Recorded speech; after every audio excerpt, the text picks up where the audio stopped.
Good afternoon class 11th class, विषय समाजशास्त्र, पाठ का नाम संस्कृति और सामाजिक। सबसे पहले बेटा हमने इसमें पढ़ा संस्कृति के बारे में पढ़ा, संस्कृति क्या होती है। उसके बाद हमने इसमें सभ्यता के बारे में पढ़ा, सभ्यता क्या होती है। संस्कृति, भौतिक संस्कृति पढ़ी, अभौतिक संस्कृति पढ़ी, सभ्यता की विशेषताएं पढ़ी, सभ्यता और संस्कृति में क्या अंतर होता है, ये सब हमने इस पाठ के अंतर्गत पढ़ा। अब है बेटा सामाजिक मूल्य।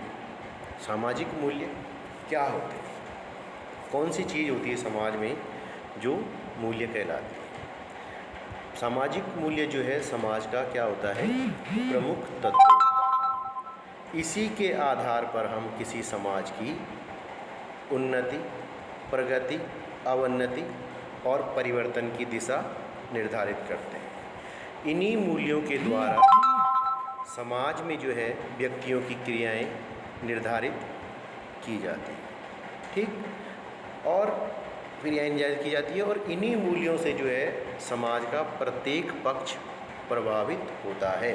सामाजिक मूल्यों के बिना समाज की प्रगति करना बिल्कुल संभव नहीं है। मतलब हम सामाजिक मूल्यों के बिना जो है समाज में उसकी प्रगति का जो है कल्पना भी नहीं कर सकते कि मतलब मूल्य वो चीज़ें होती हैं कि जो हमें नियंत्रित करती है हमारे व्यवहार को भी, कि किस तरह से समाज में रहना है, समाज में नियमों का पालन करना है, समाज के क्या नियम हैं, समाज को कैसे आगे बढ़ाएंगे, किस तरह से समाज में जो है संतुलन बना हुआ रहे, सामाजिक संतुलन बना हुआ रहे, कहीं समाज की जो व्यवस्था है उसमें कोई गड़बड़ी ना हो। इस तरह से जो है प्रत्येक व्यक्ति को जो है व्यवहार अपने समाज में एक सामाजिक प्राणी होने के नाते करना पड़ता है। ठीक है बेटा। फिर किसी समाज में सामाजिक मूल्य उन उद्देश्यों और सिद्धांतों या विचारों को कहते हैं जिनको समाज के सभी सदस्य या ज़्यादातर सदस्य अपने अस्तित्व के लिए आवश्यक समझते हैं और उनकी रक्षा के लिए बड़े से बड़ा बलिदान करने को तैयार रहते हैं।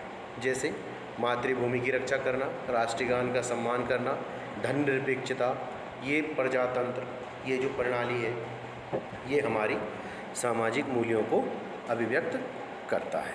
ठीक है बेटा। अब है सामाजिक मूल्यों की विशेषताएं। क्या खास बात होती है सामाजिक मूल्य में, मतलब कहने का मतलब है कि सामाजिक मूल्य क्या है, मतलब उनके द्वारा हम जो है अच्छे और बुरे, सही और गलत में जो है क्या कर सकते हैं, अंतर करना सीखते हैं कि भाई क्या अच्छा है क्या बुरा है, हमारे लिए, हमारे समाज के लिए क्या अच्छा है। तो ये सामाजिक मूल्य ही जो है हमें बताते हैं कि कैसा व्यवहार करना चाहिए, कौन सा तरीका सही है और कौन सा तरीका गलत है। तो इसमें आती है सामाजिक मूल्यों के जो लक्षण या विशेषताएं हैं। सामाजिक मूल्य जो है मानसिक अवधारणा है, ये हमारे मानसिक अवधारणा, कहने का मतलब है इनको न तो देखा जा सकता है न ही इनको छुआ जा सकता है, सिर्फ क्या है इनको महसूस किया जा सकता है। यानी कि जो हमारी धारणाएं हैं ये अमूर्त होती हैं। अमूर्त मीन्स अभौतिक, जिनका कोई शरीर नहीं होता है। तो इनको खाली ना हम देख सकते हैं ना हम इनको छू सकते हैं, इनको खाली हम अपने जीवन में सिर्फ महसूस करते हैं। फिर सामाजिक मूल्य जो है व्यक्ति के साधनों और तरीक़ों के पैमाने हैं।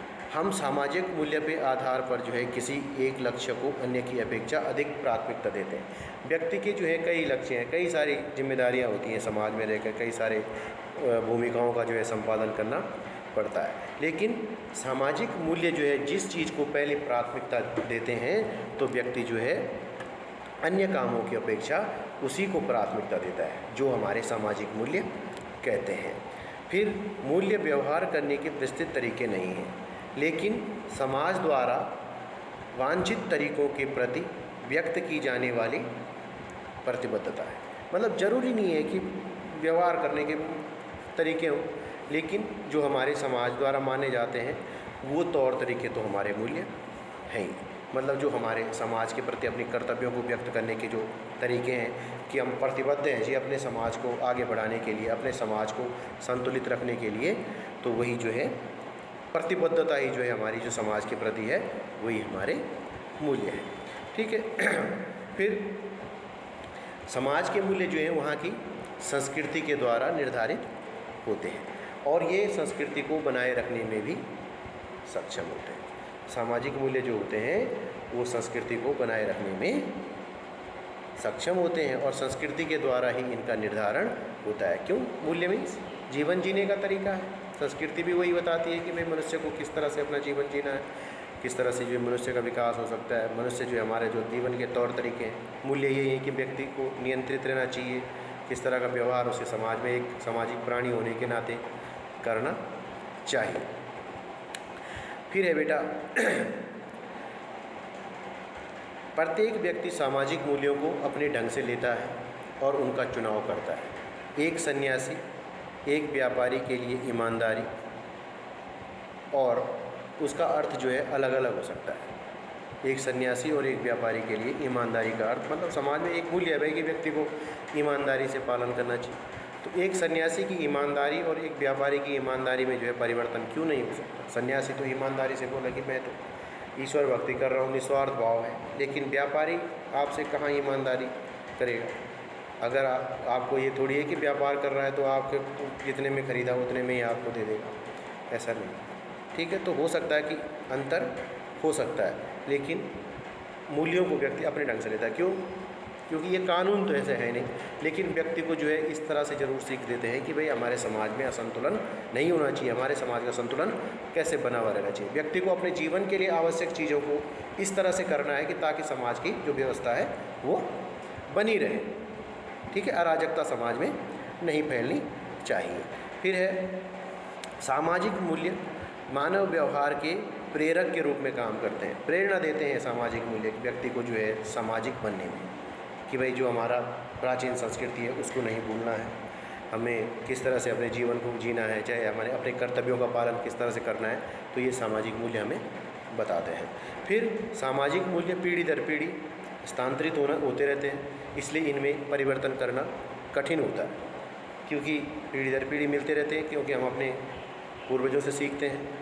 तो इसके प्रति हमारी जो वचनबद्धता होती है, क्योंकि जो परंपराएं रीति रिवाज हमारे पीढ़ियों से चले आ रहे हैं उनको निभाने के लिए हम वचनबद्ध हैं, इसलिए जो है ये सामाजिक मूल्य जो है पीढ़ी दर पीढ़ी चलते रहते हैं। इनमें परिवर्तन करना कठिन होता है, क्योंकि ये हमारी विरासत से जुड़े होते हैं, सांस्कृतिक विरासत से जुड़े होते हैं, इसलिए ये जल्दी से परिवर्तित नहीं होते हैं। ठीक, फिर सामाजिक मूल्य जो है व्यक्ति पर थोपे नहीं जाते हैं, बल्कि वह सामाजिककरण द्वारा इनको स्वीकार करता है। ज़बरदस्ती कोई थोपता नहीं है कि ऐसा करो। व्यक्ति जब समाज में रहता है तो तौर तरीके देखता है, समाज में किस तरह से जो है बड़े लोग रह रहे हैं, हमारे पूर्वज किस तरह से जीवन जीते हैं, हमारी परंपराओं का पालन हमारे परिवार में किस तरह से किया जाता है, तो ये चीज़ जो है व्यक्ति समाज में रहकर ही सीखता है। मतलब ये नहीं कि ज़बरदस्ती किसी भी थोप दे कि नहीं जी तुम ये हो, तो तुमने समाज में तुम जन्म ले लिया, अब तुम्हारा काम ये है, नहीं, ऐसा नहीं है। ये जो है हमें अपने परिवार द्वारा सीखने को भी मिलते हैं। इनका जो है सामाजिकरण के द्वारा धीरे धीरे हमारे दिमाग में अपने आप ही ये आने लग जाते हैं। ठीक है, और ये हमारे व्यक्तित्व का जो है एक विशेष अंग, क्योंकि जो सामाजिक मूल्यों और परंपराओं के अनुसार चलता है उसको जो है समाज में सुसंस्कृत व्यक्ति माना जाता है, यानी कि बिल्कुल वेल कल्चर जो है आदमी बहुत अच्छा है कि ये जो है कभी भी अराजकता उत्पन्न नहीं करता। ठीक है बेटा, सामाजिक मूल्य नैतिक और अनैतिक तथा उचित अनुचित के मापदंड होते हैं। मतलब इससे ये सामाजिक मूल्य जो है ये भी बताते हैं कि क्या अच्छा है, क्या बुरा है, क्या उचित है और क्या अनुचित है। इस तरह से व्यक्ति जल्दी से जो है गलत कार्य करने से रुकता है, अपनी परंपराओं रीति रिवाजों के विरुद्ध जो है कोई भी काम करने से जल्दी नहीं रुकता है। माना विवाह वाली बात करते हैं, संस्था वाली बात है, हमारे समाज में जो अंतर्जातीय विवाह जल्दी से होते नहीं, तो कहने का मतलब है कि व्यक्ति क्यों नियंत्रित है, वो उसका पालन कर रहा है कि व्यक्ति को अपनी ही जाति में विवाह करना चाहिए। तो ये क्या है, एक सामाजिक मूल्य की हमारे जो मन में आत्मसात किया हुआ है हमने कि ये नहीं होता है। खैर लोग धीरे धीरे चेंजेस आ रहे हैं, लेकिन जल्दी से ये परिवर्तित नहीं भी होंगे। ठीक है बेटा, फिर है किसी समाज की प्रगति का मूल्यांकन समाज के मूल्यों के आधार पर ही किया जा सकता है। क्यों? कि कोई समाज कितना आदर्श है, कितना अच्छा है, ये वहाँ के व्यक्तियों के व्यवहार में, उस समाज में जो है किस तरह के व्यक्ति निवास करते हैं, उनका व्यवहार कैसा है, वो किस तरह से जो है अपने जीवन को जीते हैं, ये जो है सामाजिक मूल्यों से ही पता चलता है। ठीक है, ये हो गया सामाजिक